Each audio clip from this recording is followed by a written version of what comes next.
বৰপেটা জিলাৰ চেঙা প্ৰাথমিক শিক্ষা খণ্ডৰ অন্তৰ্গত 120 নং ৰৌমাৰী গাঁও প্ৰাথমিক বিদ্যালয়ত বৃহস্পতিবাৰে অনুষ্ঠিত হৈ যায় ছাত্ৰ-ছাত্ৰীসকলৰ মাজত বিনামূলীয়াকৈ ছুৱেটাৰ বিতৰণ কাৰ্যসূচী। বিদ্যাঞ্জলি কাৰ্যসূচীৰ জৰিয়তে ছাত্ৰ-ছাত্ৰীসকলৰ মাজত বিনামূলীয়াকৈ প্ৰদান কৰা হৈছে ছুৱেটাৰ।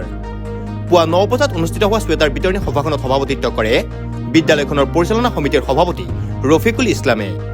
সহকাৰী শিক্ষক অখিল দাসে আধৰা সভাখনত চেঙা প্ৰাথমিক শিক্ষা খণ্ডৰ শিক্ষা বিষয়া ৰাজেন্দ্ৰ কলিতা, জিলা আঁচনি বিষয়া নিৰঞ্জন ওজা, ছাতা মণ্ডল সমল কেন্দ্ৰৰ সমন্বয়ক আব্দুল জলিল, বিদ্যালয়খনৰ প্ৰধান শিক্ষক কবিৰ আলী আহমেদকে ধৰি কেইবাগৰাকীও বিশিষ্ট লোক উপস্থিত থাকে।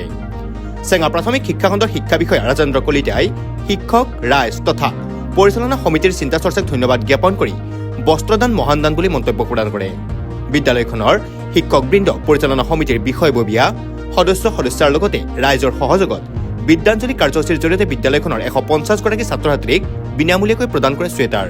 ব্ৰহ্মপুত্ৰৰ গৰাখহনীয়াই সৰ্বশ্ৰান্ত কৰা নৈপৰীয়া অঞ্চলটোৰ ছাত্ৰ-ছাত্ৰীসকলক শীতৰ প্ৰকোপৰ পৰা পৰিত্ৰাণ দিবলৈ এই কাৰ্যসূচী গ্ৰহণ কৰা হৈছে বুলি জানিবলৈ দিয়ে পৰিচালনা সমিতিৰ সভাপতি ৰফিকুল ইছলামে।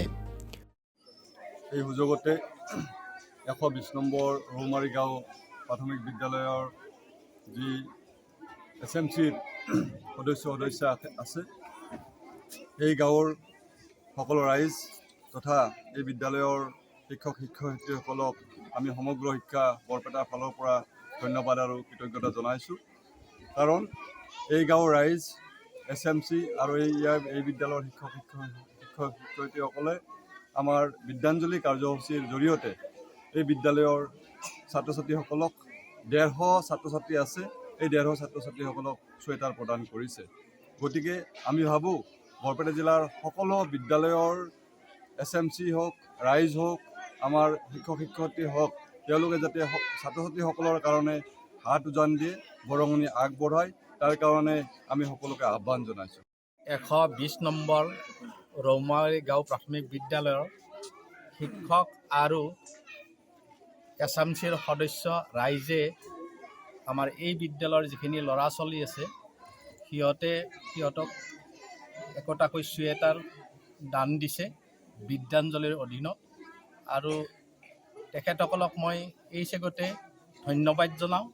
আৰু যাতে এনেকুৱা অকল ছুৱেটাৰেই নহয়, ল'ৰা ছোৱালীৰ বিভিন্ন অসুবিধা থাকে, সকলোখিনি যাতে তেখেতসকলে সমাধা কৰাৰ কাৰণে অকল চৰকাৰকে আশা নকৰি নিজেও কিছুমান ব্যৱস্থা কৰি লয় যাতে, আৰু তেতিয়া বিদ্যালয়খন সুন্দৰ আৰু উন্নত এখন বিদ্যালয় হ'ব বুলি মই আশা কৰিছোঁ।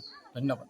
প্ৰাথমিক বিদ্যালয়ৰ পৰিচালনা সমিতি, আমাৰ শিক্ষকবৃন্দ তথা ৰাইজৰ সহযোগত আমি আমাৰ বিদ্যালয়ৰ 150জন ছাত্ৰ ছাত্ৰীৰ মাজত আমি নিজাববীয়াকৈ তেওঁলোকক ছুৱেটাৰ প্ৰদান কৰিছোঁ।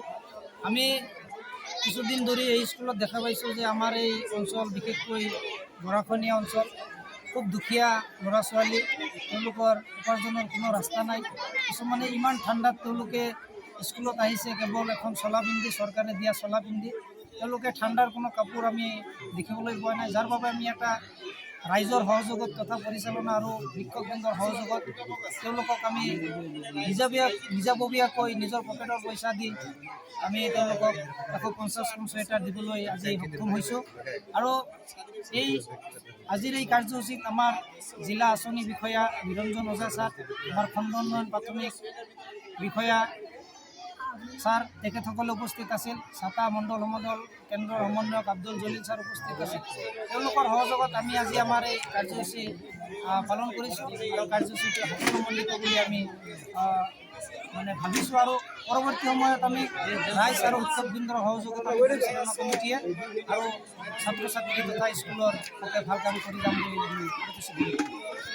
বৰপেটাৰ পৰা লাচিত বানৰ report, news NE 365। Stay informed, stay ahead. News NE 365.